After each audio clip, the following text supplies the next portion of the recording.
Je pars sur les traces du volcan Merapi, un des 100 volcans encore en activité sur les 400 que compte l'Indonésie.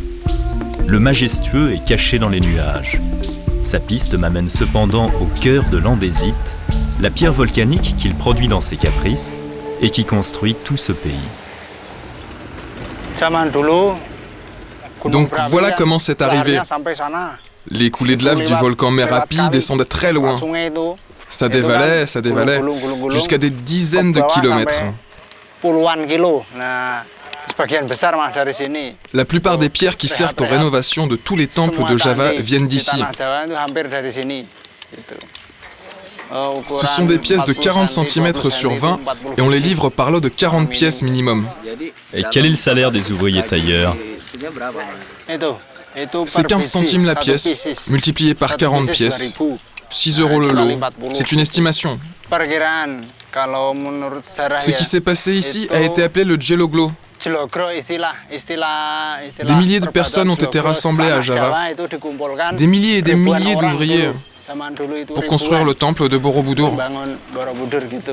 30 000 tailleurs de pierre auraient travaillé durant 75 ans, 3 siècles avant la construction de Notre-Dame de Paris, pour bâtir la montagne de pierre qui symbolise le mont Meru, résidence sacrée des dieux. Borobudur a été mystérieusement abandonné pendant 1000 ans, peut-être à la suite d'une éruption du Merapi. Puis 2 guerres mondiales et 2 tremblements de terre ont empêché la restauration. Le sauvetage se poursuit depuis 35 ans. Nous avons démonté les murs du premier au dernier étage. On a enlevé toutes les pierres jusqu'à ce qu'on voit le sol en dessous. Alors on a mis du béton sur une hauteur et une épaisseur de 50 à 60 cm. Et ensuite, on a assemblé de nouveau toutes les pierres.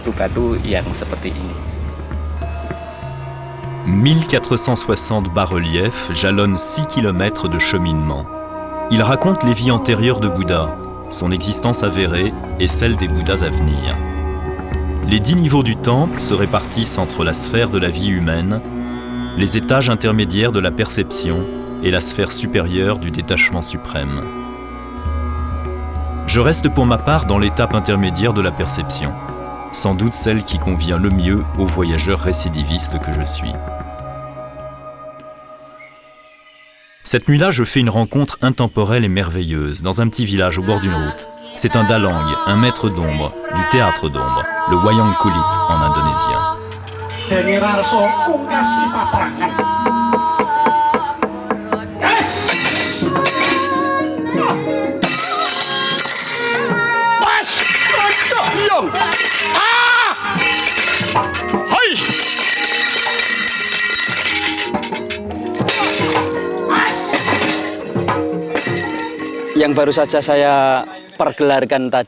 L'histoire que je viens de présenter est l'histoire de Sumantri Ngeger.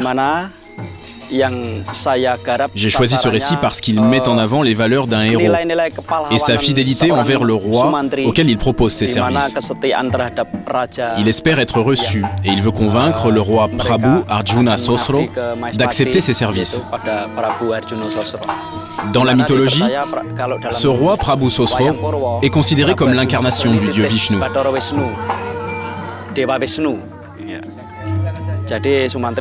Donc Sumantri espère vivement être reçu auprès du roi. Il est prêt à tout pour être reconnu et accepté. Mais il y a beaucoup de conditions et de choses qu'il doit accomplir pour y arriver. C'est ce que l'histoire raconte.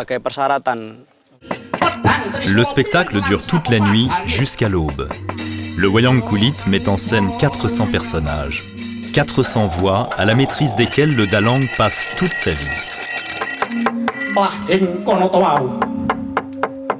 Sumengkaning Tias Bambang Sumantri.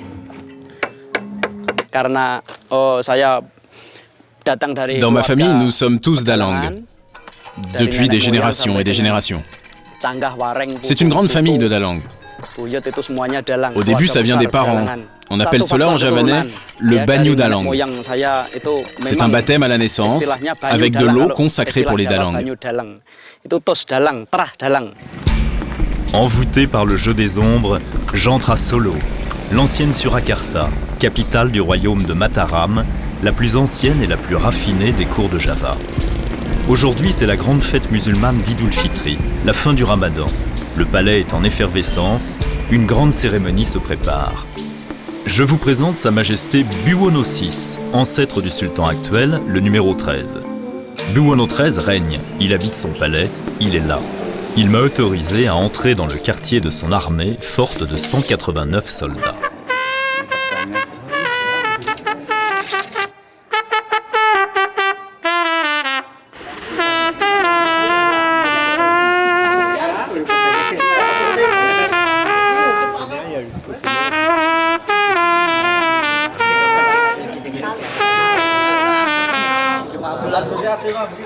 J'aime servir le roi. Je le fais depuis mon adolescence, parce que c'est beau.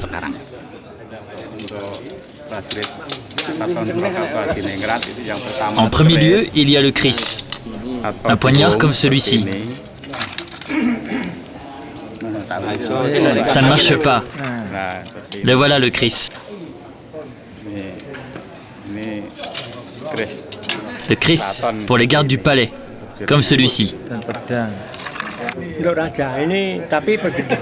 Oui, c'est pour le roi, mais ce n'est pas pour la guerre, c'est pour le décor, pour montrer que le palais est encore au complet. Pour la sauvegarde du pays, le gouvernement a une armée. Nous, on est là pour la culture. Je vous explique. Le roi doit avoir sa cour au complet, avec un lieu, des serviteurs dans le palais, des soldats, des règles et une constitution. L'Indonésie, c'est pareil, c'est la même chose. Il doit y avoir une organisation.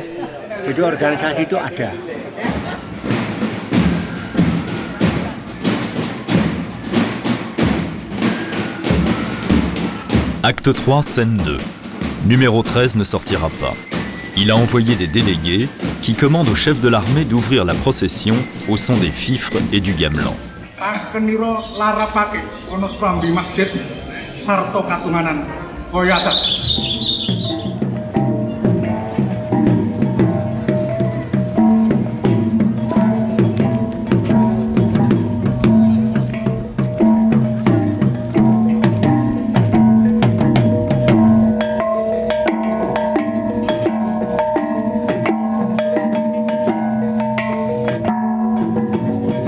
Le royaume de Mataram appartient maintenant à l'histoire.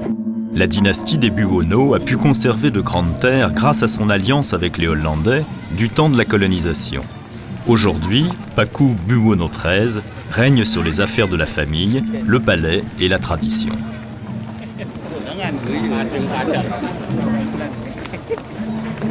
Le défilé transporte un grand plat de légumes et de riz, symbole d'abondance pour l'année à venir et porte-bonheur pour le peuple.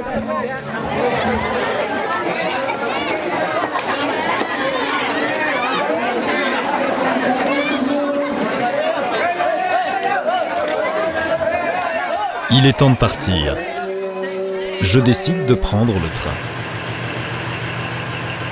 Le dur, le rail, le plus ancien et le plus fidèle compagnon du voyageur. Je prends mon bâton de cheminot. Salamat malam. Bon après-midi. Les vacances de fin de Ramadan commencent. Nous sommes en 1428, année musulmane. Direction, le port de Surabaya.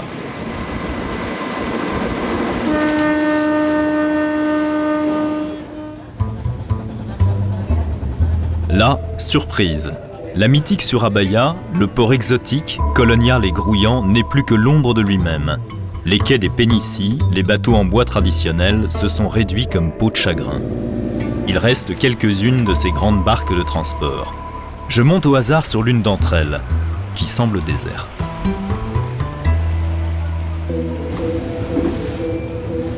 Tout le monde dort.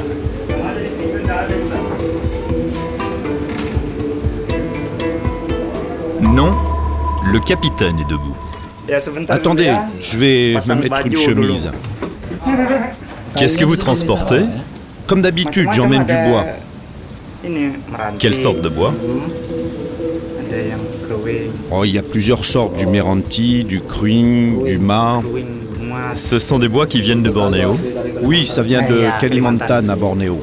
Comme un fait exprès, la déforestation me poursuit. Une grande partie des arbres de Bornéo passe par Surabaya, où il est facile d'obtenir des papiers officiels pour blanchir le bois. La plupart des grumes finissent dans la ville chinoise de Nangsun, devenue en 5 ans le centre mondial du parquet, avec plus de 500 usines de fabrication. Une fois manufacturé, le bois est réexpédié sur le marché mondial pour finir légalement sous nos pieds. Vous retournez à Bornéo à vide? Non, je remporte du ciment là-bas. Le propriétaire du bateau est un fabricant de ciment. Presque tous les bateaux font la même chose. Il y en a tellement qu'on ne peut pas les compter. Pas tous, bien sûr, mais la plupart, ils transportent de l'engrais et du ciment.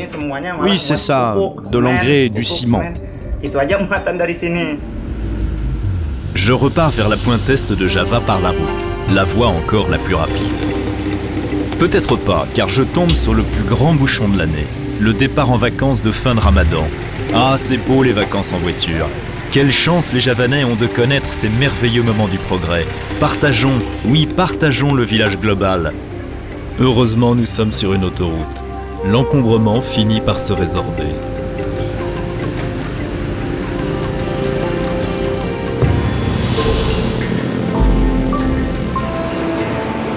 Sur le bord de la route, des spectateurs captifs sont condamnés à regarder passer les voitures. Après enquête, il ressort que ce sont des bébés singes de 7 mois environ, capturés par les villageois dans le parc national voisin, qu'il y en a beaucoup et qu'on peut en faire ce qu'on veut. Ce sont des singes de forêt de teck. Difficile d'en apprendre plus ici. En fait, certaines de ces espèces sont protégées. Leur commerce est illégal. Avec la déforestation galopante, le trafic des animaux redouble.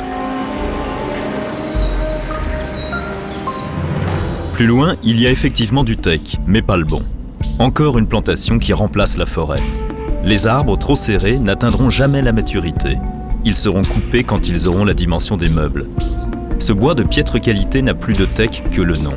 Un mythe moderne, la supercherie du bon bois labellisé. J'aspire à vivre, respirer, m'enivrer d'arbres, d'eau et de liberté.